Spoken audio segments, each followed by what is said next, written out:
right? We can't be going out there and doing things that aren't hitting the bottom line and aren't actually raising that level. So we have to be conscious in terms of what we actually put our time and effort into. Being able to not be afraid of the technology, right? Being able to embrace the technology. I mean, that's also like in line with this new conversation around generative AI and how it's evolving and starting to take over a lot of industries and a lot of what we do on a daily basis. So yeah, man, you just came right off the top there, throwing haymakers. I'm like, my goodness, okay. What did I walk into? It's all good. It's all good. Hello and welcome to the Poly and Content Creator Spotlight. I'm Dustin, PolyInnovator. Today I'm talking with James Hicks, an engineering technologist, coach, content creator, and honestly, just cool guy. Thanks for coming on the show. Man, thank you, brother. I appreciate the invite. This is going to be a good time. Oh, it is. I mean, we talked just earlier this week and we couldn't stop the ball rolling.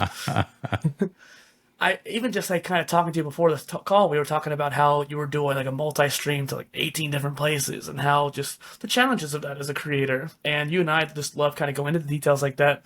Did you want to share anything on that or? Well, you just want to open up the wounds right off the jump, huh? Rip off the Band-Aid. So, my gosh, okay. No honeymoon period at all with you.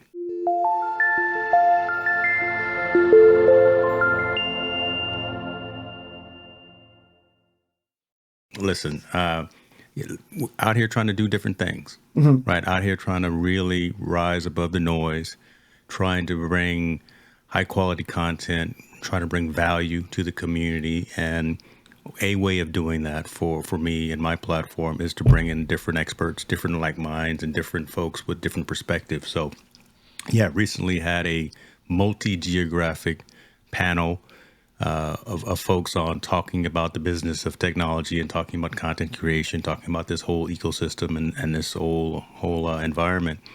There were some technology issues, technology challenges. I won't even call them problems, right? I'll call them issues and challenges. Just again, with having so many people coming in from so many disparate locations and internet bandwidth, things of that nature. But that's how you learn.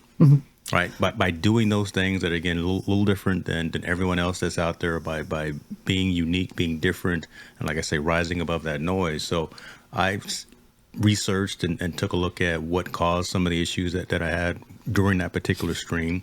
And next week when we go live, we're going to be 2% better. Right. We're going to make sure that the experience and the value for the community that are listening and are watching is going to be that much better. So I actually like it when things don't go as completely as planned.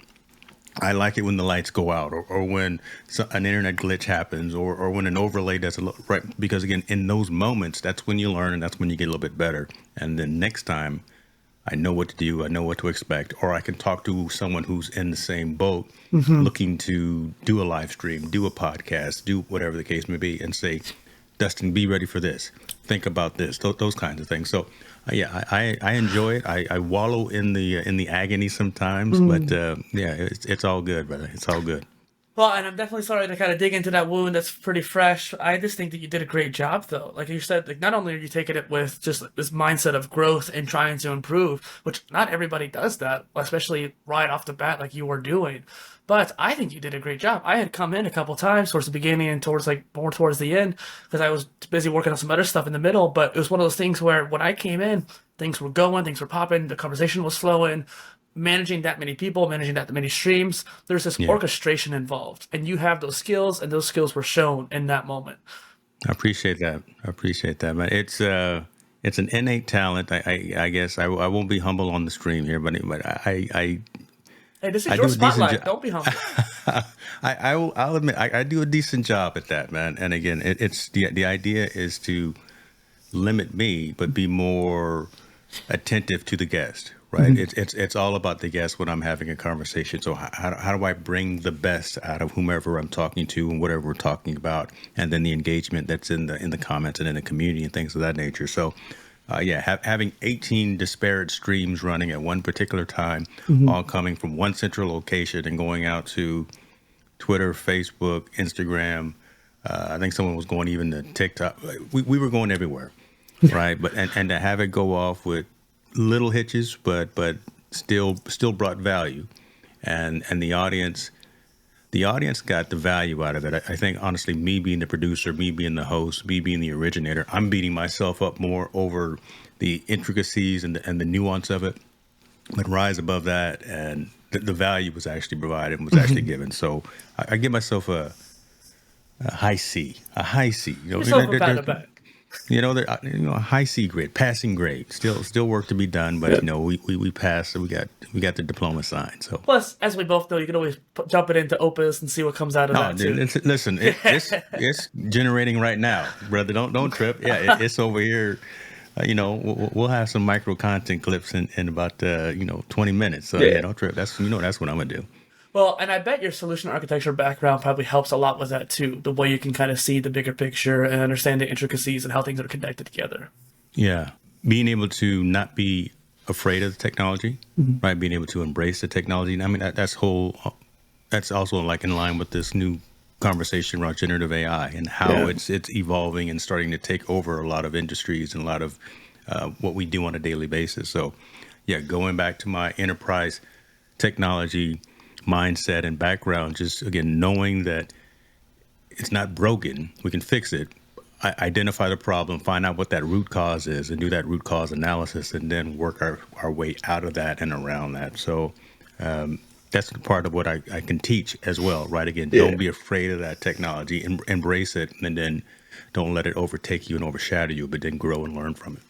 Well, and then once you do make that mindset shift, you start to kind of get better and better at that skill. For example, my building's internet infrastructure is really terrible. And for the years that I've been here, it's one of those things where the cables are just strewn over the side. The actual coax cables are split and, adapters. It's a whole mess. Don't tell me that. No, you come talking to a guy who knows how to crimp his own cables. Don't tell me that. I'll show you a picture later. I'll tell you what. Don't break my heart like that. It's one of those things where I'm trying to figure out, what do I need to do? I'm trying to contact the right people, trying to make sure, because I studied a bit towards the Network Plus certification and started learning the OSI model and that kind of thing, and trying to figure out, which layer is what's causing the issues? Is it the house? Is it the one on this corner there? Where is it at? That kind of thing. Also, I probably should get to the questions here. The first one, I think, is actually pretty. We just shooting right off the dome, right? We went right into it. This is the best part, right? We just coming right off the cuff, man. It's all good. That's what I love about these kind of shows. I was actually thinking about it, maybe I should get a little bit meta here in my head, but the orchestration of this interview, for example, I normally, I do the introductions, we say hi, and then I throw a curveball at you. So normally on the other show, and what I was going to do to you today, and we can still do it, is I ask people to share something about themselves that no one knows about you. And it's a nice curveball to kind of break the ice. I ended up asking a harder question for you, but still. Yeah, man, you just came right off the top there, throwing haymakers. My goodness, okay. What did I walk into? It's all good. It's all good. Man, the first day I met you, I was chugging a giant thing of caffeine. What do you mean? That's true. Hey, we have to stay hydrated. We have to keep going. And speaking, I'm not going to drop that on you because I have a product launch that's coming, and I've hinted to that, and it may be in that realm of a beverage that you and I are accustomed to. I'll just put that out there. We'll be talking afterwards, and, and when you're ready to advertise it too, I'll have you back on. We can do that as well. But yeah, we may be talking next week then. Okay. That's all I'm gonna say.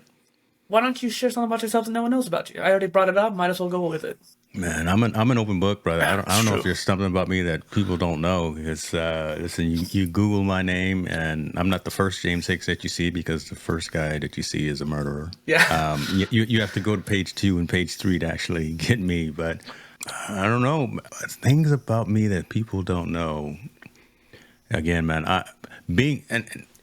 and it's hard to answer that question because, again, the industry that I'm in, because I live in technology, right? Because I have to be out there either on LinkedIn, either on Facebook, either on Twitter, X, whatever you want to call it. I have to be out there in these streets, either sharing information, sharing knowledge, being in front of the stage and doing keynotes and having presentations. So I've got to be out there. Been in this field for almost 4 decades. Worked at Apple for 10 years. Worked at HP for 20 years, worked at Dell for about 7 years.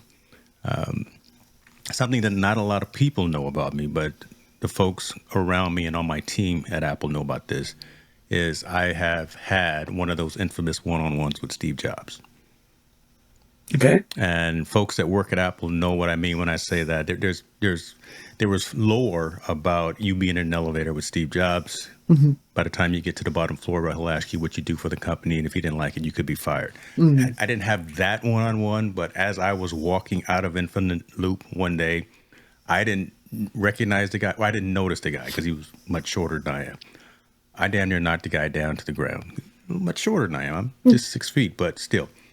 I almost knocked Steve Jobs down. I help him to get back up.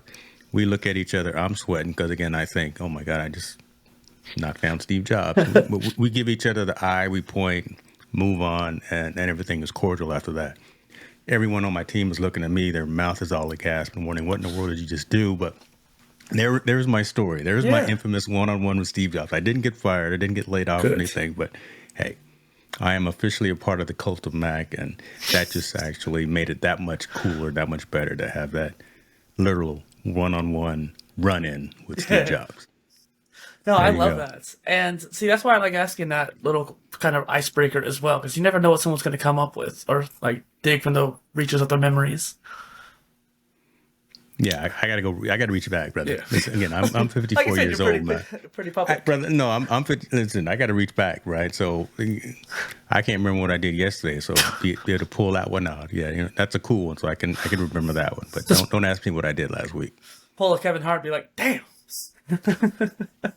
I've got that sound trigger in my Rodecaster, so I mean, I could You could, yeah, I could play that, but I won't do it. But yeah, I've got that sound trigger. All right. What got you? Throwing you off guard. It's okay. It's fun. What got you started as a content creator? Because you've been in the IT business for a while, so you've been around technology, but content's obviously different tech. That's a good question. And my story is, I always I say this, if there was any blessing of COVID, right, it was the fact that we got the opportunity to stop and pause and figure out what it is that we wanted to do. So for a long time, So Hicks New Media has been in existence for about 11 years and started out from a blogging perspective, huge in WordPress, huge in, the textual piece of telling those stories. But when COVID hit and we couldn't get out, the whole planet stopped. I said, let me reach out to folks who I probably typically couldn't or wouldn't have had the access to. Let me turn on these lights. Let me press record. Let me fire up these microphones and let's share stories. Let's continue to stay connected. Let's continue to stay engaged. And out of that lockdown period is when I started branching out and saying, I want to go with video, right? Because again, I was doing text. I was doing a little bit of audio podcasting as well. But, being able to emote, being able to show a conversation piece. I talk with my hands a lot, man. And you can't really do that on a blog post or in an audio podcast. So doing that, having video, sharing content creation stories, because that's where I was going, talking about the business of technology. That's one of the taglines that I have for my organization as well. So at the intersection of business and technology. So having those conversations really started blossoming off into just some new opportunities, brand partnership relationships, meeting great people like you, man, and just really hooking up with folks that are doing good things. And again, like I keep saying, rising above the noise and doing something different. So yeah, that was really how I got into this whole world of digital content creation. I love that. And I love how you also, saw this COVID time, quarantine time as an opportunity time. Like a lot of people just kind of saw it as a pause. They stopped doing what they were doing. They didn't try anything new per se. I think I might have taken a course, stuff like that. For the most part, a lot of people just kind of stayed stagnant. And during 2020 and 2021 is when I started doing all these interviews. I actually put everything else on hold, even like my swimming stuff and that I was planning on doing. And since then, I did 116 on the main show that I was doing at the time, still do now. And that's what got me into working with Opus, because I started using it so much for those interviews. And then now I met you. Now we're doing these newer interviews. And it's one of those things where that time period where people thought there wasn't opportunity led to more and more opportunity. That was it. We no one ever thought the world would stop. But if you took advantage of that opportunity, and hopefully everyone and everyone's family who's listening, watching, paying attention here, everyone's okay coming out of that as well, but those types of things. But that actually was an opportunity to, again, pause, an opportunity to really meditate and be intentional in terms of what it is that you wanted to put out to the world.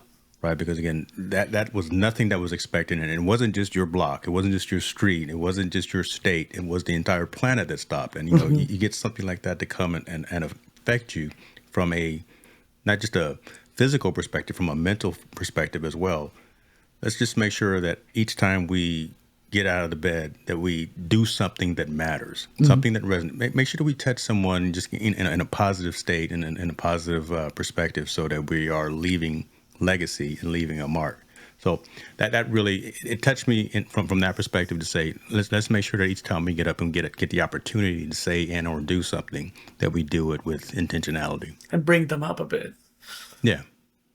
So you mentioned the blog pillar there, content, and you do a lot of video content and live streams actually as well, but I kind of just grouped that at the moment with this video. So out of the 3 pillar contents, you have, written, audio, and video. What is your favorite to make? Live streams. Okay. About 90% of what I do is live stream, right? I don't even, be honest with you, I don't even write articles anymore. I just, I've consolidated everything into one primary site, Infotainment News, and probably, no, I know 100% of the content that comes from there is sponsored. So folks will actually pay me because it's got great SEO retention. It's a long-lived site, and it's pretty well received. So I get paid for all the content that I publish out on that site. So I don't even really touch that much anymore, but it's still a great online presence. Recorded video is something I'm getting more into, right? Just to have those smaller, snackable, bite-sized bits of information and content for folks to consume. But live stream is where I'm at. I love, again, the ad-lib piece. I'll have her run a show, but if the conversation deviates and goes in a different direction, that part I love, right? That's where the aha moments come, and that's where the real enjoyment and the action and the engagement, all that stuff happens. So I still love everything about literally going live. It could be just me and the other person on the other end. It could be just me talking to the screen. And then when I see 1 or 2 people start jumping in, that's when, man, that's when the jazz hands come on, man. That part I love. I love that piece. Well, and I definitely actually get that. While I don't do lives myself, the interviews kind of have that same feeling when it comes to just like the off-the-cuff kind of stuff that we talk about. Yeah. Just like at the beginning of this call, we started just kind of going right at it kind of thing. It's that natural rhythm. Obviously, with live, you have people participating who aren't necessarily talking. There might be just people coming in, like me commenting or whatever. And I think that's something that's really interesting. Ben Kaluza, when he came on this show, I thought about like the trifecta of content being written, audio, and video, and kind of live being in there too. But he brought up this different trifecta to me: short form, long form, and live. And how a lot of creators are good at 2 and learning the other one, or they're starting out with just 1.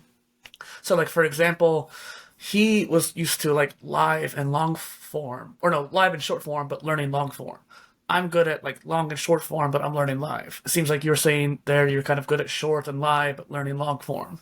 Well, for me, it's like different. I feel Yeah. I'm good at long form live, but the short form at 30, 60, 90 second, right? Because the attention span of you younger folks, right, is only 30, 60, 90 second. So editing it down, putting in awesome captions, putting in trending music, doing all those things around it, and so you stop the scroll kind of things. That's where I'm evolving and learning every single day. I'm evolving and learning in all the other pieces right there. But to be honest with you, forward of mine, what I'm consciously working on getting better at is those snackable bite-sized. Well, I keep calling them snacks. I'm hungry. That's the problem. Right now, I'm hungry. But those smaller pieces of micro content, 30, 60, 90 seconds, so to speak. I'm glad you explained it like that too, because you are good at long and live, and so you're learning short. Yeah. Okay, that makes sense. I was thinking about it from a different angle, but yeah. And if we were here in person, I'd make you lunch, man. I need something, man. Golly, all I got is a cup of coffee here. I'll be awake for a while, so I can maybe come on over. There we go. It's only what you see me on brand here too. Oh my, come on, now say something. Oh my gosh, you got everything. We focused here at the hat. We focused with the. I'm on brand too. Well, okay, just making sure you see that, man. The shirt. Yes, too. Come on, brother. Okay. I'm on brand. Okay. I will be wearing the brand. So I'm proud. I really like that too, because when this show kind of came to be, I need to think about that. Where it's like, hey, are we going to have ad spots or something like that? Because the other show I do, I didn't want to monetize with ads, but this show is about being a creator. We have to monetize. We have to do stuff like that. And so there might be like a mid roll, or maybe what I could do is have a middle question saying like, hey, who's one of your sponsors right now that you really want to give a shout out? No, I don't know if I want to put them out there in these streets like Okay. that, right? I could It's all say, good. well, Shure is definitely a one that I work We're with really affiliates. closely with, and love the relationship, love the partnership that I have with Shure. So they're good folks. Obviously, you and I are connected through Opus Clip as well, and they are a fantastic platform, fantastic Oh, people. So love what they do as well. But yeah, I've been doing some pretty good things with some pretty good partners and affiliated relationships. So I don't want to single anybody out. So them checks stop coming. oh, Yeah, I don't want to yeah. mess. Hold on. Why don't you call me Yeah, out? see, I don't want to mess up the checks, man. So I want to. Okay. I love them all. I love them all. But see, that's why I'm glad I can experiment with you. We're comfortable, and it's one of those things where okay, maybe I won't put that question Yeah. into the list because then you don't want to put Yeah, pressure man. on the. Listen, man, Okay. we not gonna mess up the checks. So we love everybody. We love all our children. There is no. Right. We don't have a favorite Yeah, child. that's the thing. This Poly and Content Digest newsletter that this show has spun off Yeah. of, it's one of those things where I wanted to take this agnostic approach. Even if I have a tool that I prefer, I wanted to give every tool a chance. I wanted to have this agnostic approach to it, and that way everyone can be Yeah. highlighted Yeah. and shown to the world. But speaking of tools like Opus and even some other ones that you've mentioned before to call like Ecamm, what are the tools you use for content creation and repurposing? So I'm actually limiting and consolidating the toolkit. So that's an interesting question. So I use CapCut.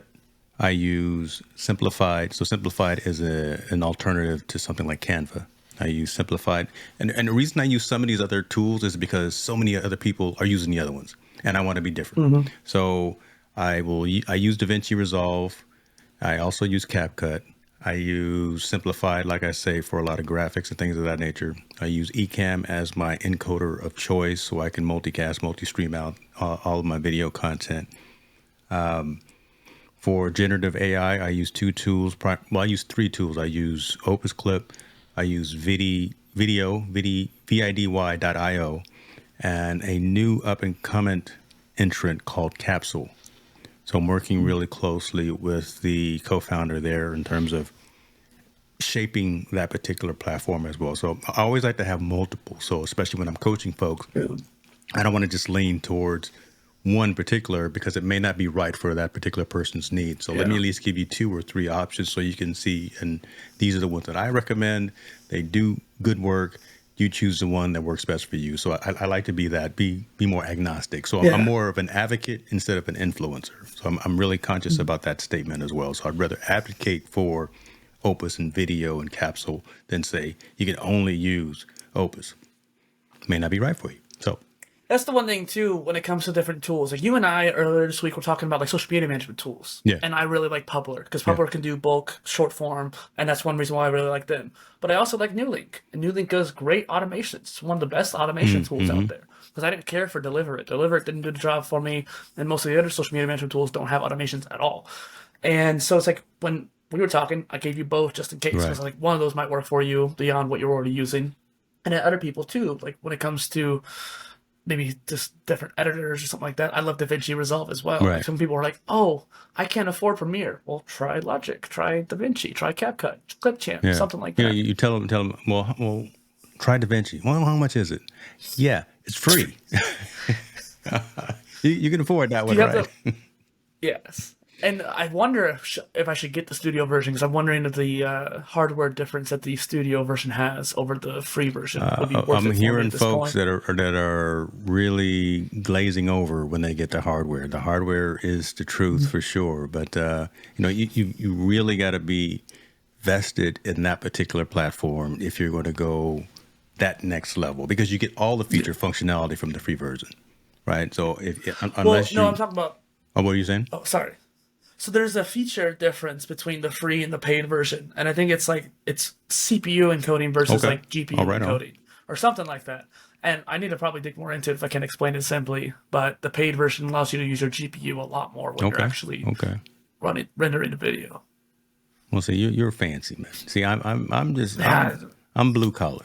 See, you are fancy guy. Actually, you're teal collar. You know what I mean? So it's one of those things too, where as a tech creator, I don't know if this series, if you could like copy this idea. Once a quarter, I do what's in my tech stack kind of post. And I just share whatever I'm like working with. Have you? Okay. That, to be honest with you, I've done that before, and that was some of the last the textual blog posts that I wrote, and very popular, very, very well received. Now not to say cop out, but now I just put everything in my description field of my YouTube videos and say, here's a link to my Amazon store using all my Genius links, and here's all of the stuff that's in my studio, and that kind of.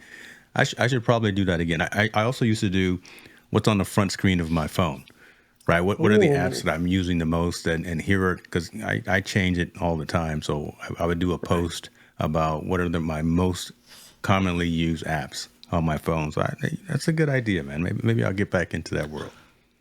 Well, because like even as a fan of you, I would be curious what you're using. I mean, I talk to you about it every once in a while, and you'll bring up a tool, and I'm like, oh, you know about that tool, or oh, you're using that tool. That's cool. Why do you like it? And just like you and I can talk about it, but I'm sure there's plenty of other people who are just like, I want to know what James is using. Maybe so. Okay, there you go. You're gonna wake the sleeping giant. This is a long weekend. I'm gonna cut up some content, and I'm gonna tag you in it specifically. It'll be. Let me see. Do I have anything interesting on my front screen here? No. I mean, even just the black and white design was kind of interesting. No, there's nothing. Well, no. Oh, here we go. Yeah, I can talk about Beacons, because Beacons is Beacons.ai is my content creator centric, not just link in bio, but kind of ecosystem as well. Oh yeah, where you can have media kits, where you can have calendar appointment setting. You can do all of the things that are focused on folks within the content creation ecosystem, and Beacons.ai is a huge tool that I use for that. So there's that. Okay. I think Captions.ai. Oh my gosh, I've been cheating on Opus a little bit and using captions. So yeah. I know we're recording, so you can either cut that out or whatever, or don't share it with Young and the team. But yeah, Captions.ai is the truth. Oh my gosh. Well, they know that we both like to experiment anyways. Okay. Well, I know, but I'm waving a lot of flags sometimes, and I know Connor's like, hey, man, don't forget to wave this flag too. But yeah, Connor gets on me talking about that too. Yeah, I'm trying to see. So yeah, and then maybe Clay, CLAY. Clay is kind of a personal information manager. Really aggregates from all of your contacts, all of your social profiles, and says, hey, it's been 2 weeks since you connected with Destin. Why don't you reach out to him, or it's his birthday, or this is the last email that you sent. So it really allows you to be, again, intentional and conscious about the relationships that you have. So yeah, Clay is another one that I don't think a lot of people know about and take advantage of. But yeah, that really helps me be mindful of making sure that, hey, I reach out to Dustin. It's been 3 weeks since we last talked. Let me just make sure that he's good. That kind of thing. Mm-hmm.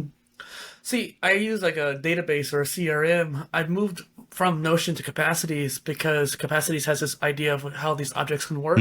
So let's say an object is like whatever kind of content type it is. So for example, I have a people object. And so I have people on the show who are podcast hosts themselves. Then I'll go on their show. In Notion, I had to have two different databases, one for the podcast and hosts, and then one for guests on my show. Whereas in here, I could just link the same person to both databases. Gotcha. And that's why I was like, that's kind of what I use for my CRM, but this Clay looks really interesting. Yeah, check it out. Let me get to the next question here, because I want to make sure we don't get us in trouble. I'll get you. Listen, there'll be a squirrel moment, and I'll go into all kind of tangents. So you're gonna have to rein me in. Luckily, we haven't done any sports analogies yet, but it's all good, man. Keep me locked in. Keep me focused, brother. Keep me focused. Give me that home run, okay? Yeah. What can you share your favorite story that has happened to you as a creator? Wow. I got a handful. I will say that. What the first time? Well, trying to flash back again. I remember back in my blogging days, back in my WordPress days, I written a piece of content in the technology field, shared it out on Twitter, and one of the OGs in technology, Rob Scoble. I don't know if you know who Robert Scoble is. Robert Scoble picked up on it, and he tweeted it out to his hundreds of thousands of followers as well. And there was essentially a hockey stick of engagement on my blog post at that particular time. And it was so funny that my host, I was on a shared hosting service at the time, and they called up and said, hey, you have completely obliterated and utilized all of your bandwidth on this particular shared site, so you need to go to a dedicated server. So when Robert Scoble retweeted out something that I wrote and to all of his followers, and they all came and looked at it, that was kind of the jumping off point for me to say this was a good thing. And I don't know, it was probably 8-9 years ago.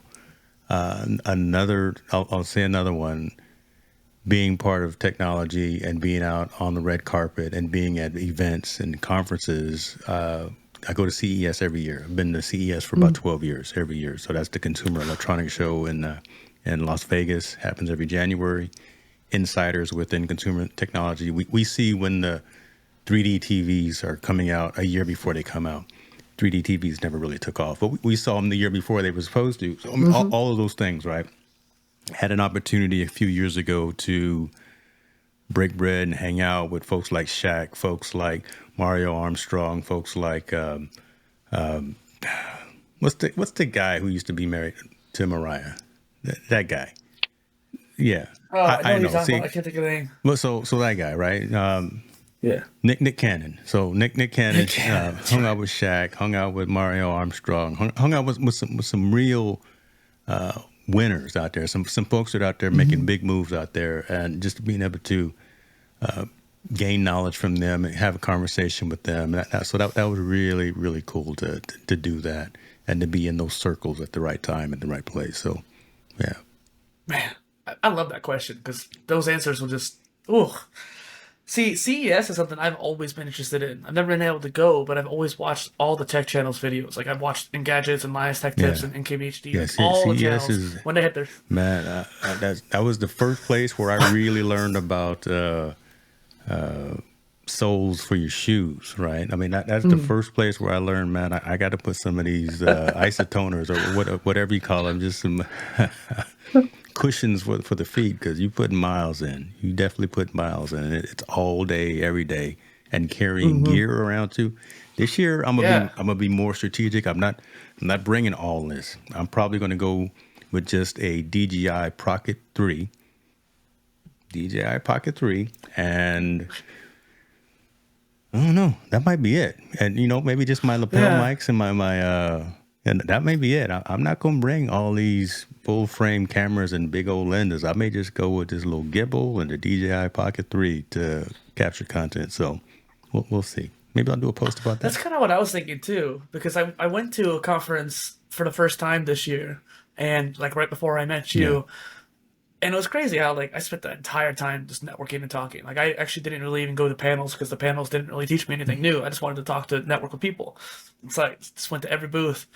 And that's a small one compared to CES. And so it's one of those things where I have to learn from you, take those lessons, like get some shoes. I'm telling you, bring some comfortable shoes, dress appropriately, because it's cold in those conference rooms. You may be hot outside, but again, and man, you don't need all the gear. You do not. Well, here's an idea Each year, after 12 years, I've literally gotten down to much lighter in terms of the toolkit and what I bring. And this year, like I say, I'm bringing just a DJI Pocket 3 and a gimbal, and that's it.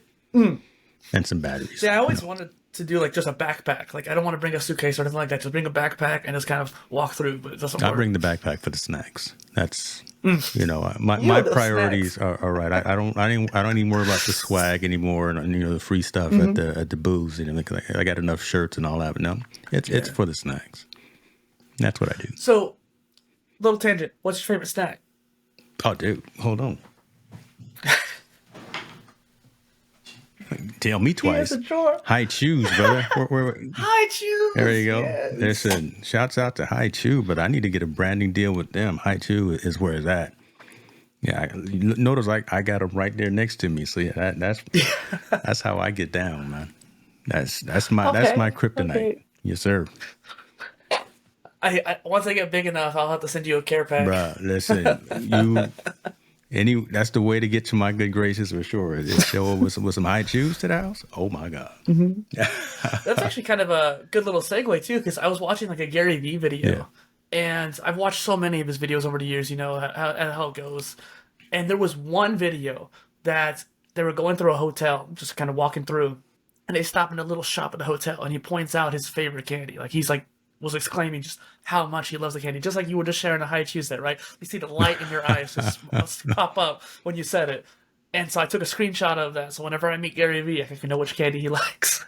Yeah, there you go, man. You know, like Marshawn Lynch and his Skittles, man. You know, Gary Vee has his whatever, and I got my high chews. That's how we keep going. That's our fuel. If anyone's listening, I have a mean addiction to some Smarties. Smart. Okay. I tell you there what. you go. Someone gives me one little thing of Smarties, I end up going to buy a bag. That bag is gone within a day. It's bad. I love So it. bad. I love it. So, what does content repurposing mean to you? Wow, content repurposing. The idea really around reaching audiences where they are, right? Because not everyone is going to be on the live. Not everyone is going to even want to replay on this particular platform, but being able to repurpose your content and putting it where they resolve, where they live, where they're comfortable. That's the onus is on the creator for that, right? Because you can consciously decide to, I'm always on YouTube, and that's the only place where I'm going to be. Or folks there's over 1 billion people on Facebook, so you might want to put something out there. There's a lot of engagement and there's a lot of opportunity on LinkedIn. You may want to put something out there. That the world is starting to trend towards the TikToks of the world, the Snapchats of the world, things of that nature. So repurposing, republishing, redistributing your content to these other platforms, depending on whatever your goals are. If you're looking to reach different audiences, more of an audience, and have more conversations, things of that nature, repurposing, republishing, redistributing your content just makes business sense. So not everyone, you don't have to do it, but again, if you're looking to grow and elevate and escalate in terms of what your reach is, it's a good move, and it's so simple now. It's not like when we were building web pages using Dreamweaver and having to know HTML, right? WordPress is out here, Wix is out here, Squarespace, right? There's tools and platforms that allow you to do much of the hard administrative work. So there's no excuse. Get it done. Yeah. Well, and even WordPress is kind of complicated for a lot of people nowadays, it seems like. But like, let's go back to Dreamweaver days. That's even different. Yeah, I had a flashback on that. Yeah, you weren't ready for that. Huh? I had a flashback for you on that one. When I was growing up, I messed with Microsoft Office, and I was playing around with Publisher a lot. My and so that's what you're the that was older where I not was out at. there, brother. Okay, there you go. It was a 2003 version too, but just making magazines and that, and menus and that, and playing around with those old tech. And one thing that I really tried to drive home with a lot of the content I've made in this repurposing series is this idea of being omni-channel, but as a solopreneur or solo creator. And it's not that hard as people think it is. Because like you said, if you repurpose, you syndicate, you have some automations involved. If you're careful with the automations, at least you want to make sure you're not overdoing it, obviously, too. But when you have all that together and you're actually trying to execute, putting that effort in, it's not that difficult in the long run if you're using the right tools and the right strategies. Yeah, I mean, get out of your own way. Right, a lot of times folks are hesitant to step up and do that next level thing because they have this assumption that it's difficult, that it's hard. But again, that's that you're self-talking to yourself and you're in your own way. When again, there's platforms, there's tools, there's resources, there's services that allow you to not necessarily having to know all of the behind the scenes zeros and ones of the technology piece. Feed it a bit of information, feed it that content, feed it a prompt or whatever. Again, talking about a generative AR type of platform, and you can have something unique and you can have something original that you can share with your community and then repurpose that to different locations.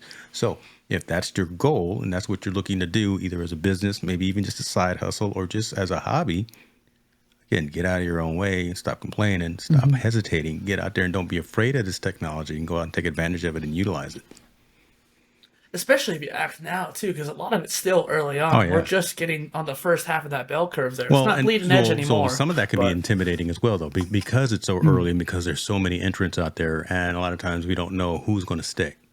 So yeah. a lot of times folks will say, "Well, let me wait till somebody's established. Let me wait till."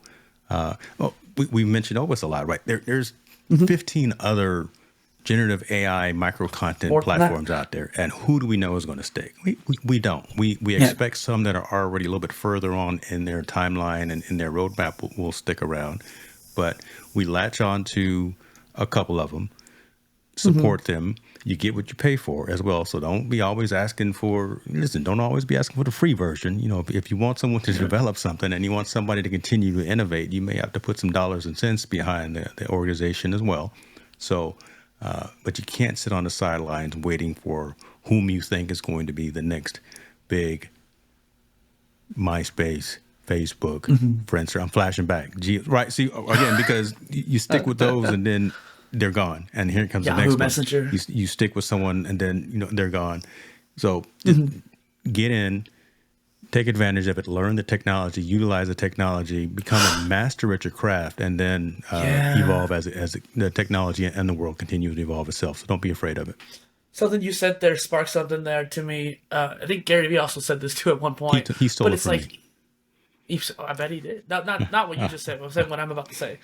But like, it's crazy because even if you go on a platform and that platform dies out and you feel like you wasted your time on there, you had learned skills from that time period. So like, I don't use Microsoft Publisher at all, Right. right? But I use the skills in Affinity Photo or Affinity Designer, yeah, right? okay.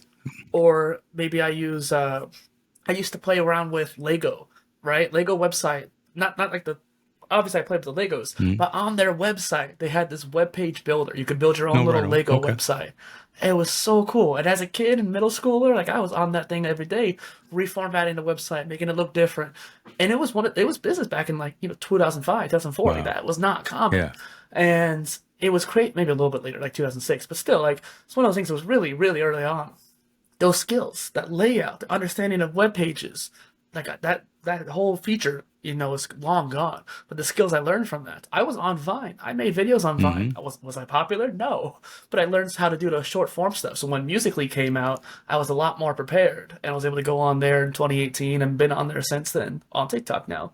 And it's like those skills you learn. Yeah. That's the key thing. Yeah. A lot of that stuff is transferable. And again, the folks that made multi-millions of dollars on Vine, multi-millions of dollars on some of these other platforms, now that they're gone, they've been able to transfer those skill sets to Snapchat, TikTok, Facebook, Instagram, Threads, all the things that are coming up now. Now, you got to be conscious, and you can't necessarily spread yourself completely thin and try to be in all the places, right? You can't necessarily be on all the places and be effective, right? You don't necessarily want to segregate and segment your audience and your community like that. You want to really grow a community in specific locations, but be where it makes sense and where it's relevant for you and your community. Destin and I can't say that. Say where it is for you. You have to know your audience. You have to know your message and who you're looking to reach and talk to know where they reside and where they live. A lot of times people will have the majority of their community on Facebook. So, okay, what do you do? You start monetizing that. You start making groups. You start making pages. You start, not necessarily putting up a paywall, but what is it? They use stars, right? So you have people pay you through stars, and then you get an invoice from Meta saying you got paid from somebody in your community. So you start utilizing those platforms because that's where your community is. So there you go. Well, and the whole spreading yourself too thin concept is so true. And what's really funny is that my other show that I do is the Polymath Polycast, someone who's multidisciplinary, who's spreading themselves more and effectively, like not spreading themselves too thin, but spreading themselves effectively. And in order to do that as a creator, you may not be able to be on every platform, and you shouldn't be on every platform until you're ready to do so. As you grow as a creator, you'll be able to do Facebook way easier or Pinterest way easier because you had a little bit of experience there. You leave it, you go focus on your main thing. Eventually, when you come back, you can go back to it and actually go full throttle on it. I don't really have a Pinterest strategy myself, right? But I use an automation to take my Instagram pics, post it to Pinterest, I also started adding all my interview clips that I'm posting to TikTok, Shorts, and Reels, and I added Pinterest to it. Nice. Simple little addition. Now I get like 23,000 views every month on that platform, and all I'm doing is, syndicating. So you may not have to be on the platform, but you can still share to it Yeah. and do part of You your can kind of be, so again, ecosystem. utilizing the technology. You don't have to be proactive, but you can be reactive, but and still push out and meet people where they are. But I like the statement you said about keep the main thing, right? Because again, if 90% of your folks are over here, and you're messing around over there, well, it's very short lived. Very, very short lived. That's not a good business strategy at all. And again, I'm talking a lot about the business strategy as opposed to, again, more just a side hustle or just as a fun passion kind of thing. Because again, a lot of us out here working to make money, and we're out here turning this into a business, or have turned this into a business. So that financial part has to be front of mind as well, right? We can't be going out there and doing things that aren't hitting the bottom line and aren't actually raising that level. So we have to be conscious in terms of what we actually put our time and effort into. I feel called out because I'm definitely not focusing on the monetization nearly as much as I probably should be. In due time, if Yes. that's what matters and that's what resonates for you, you will. But in due time, you do enjoy what it is that you do, and don't try to follow anyone else, man. Listen, Yeah. you can't be anyone else except Dustin, brother. Be the best you. I like that.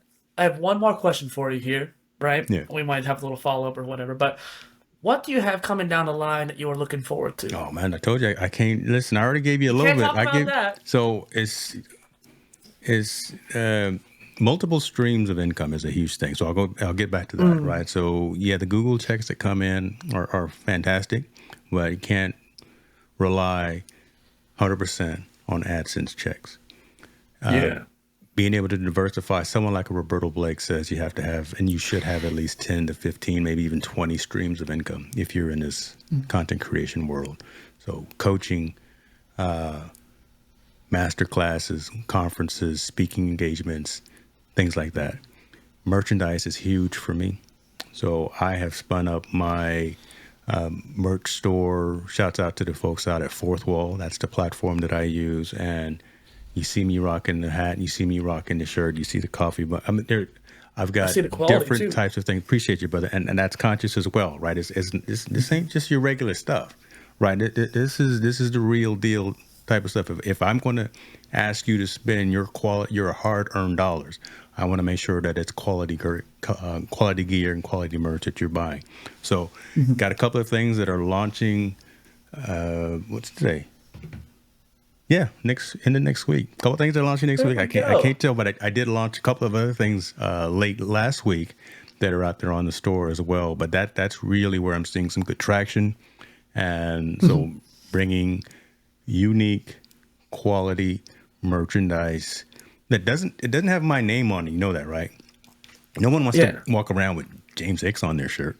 So I'll have a cool, catchy tagline or something like that kind of resonates with the majority as opposed to a minority. And that's where we're at right now. So, I love well, that. some people want to walk around with my name, my parents, but Yeah. other than that, no. Well, and it's one of those things too where like James Hicks is your personal brand, but you also have your business Yeah. brand that's very close to you, and then like it makes sense. PolyInnovator is my personal brand. It's my name. I care more about this name than I do Dustin Miller. You know what I mean? But like, no one's gonna be wearing Dustin Miller, like you said. But people might wear this, or at the very least, they'll put this on the back and put a quote Yeah. on the front or Yeah. something like that. Like you're saying, slogan. I like that. So, where can people find you, James? Online or in the world? I guess if you want to be like that. I tell you what, start at jameshicks.link. That is actually kind of a catch-all for all things.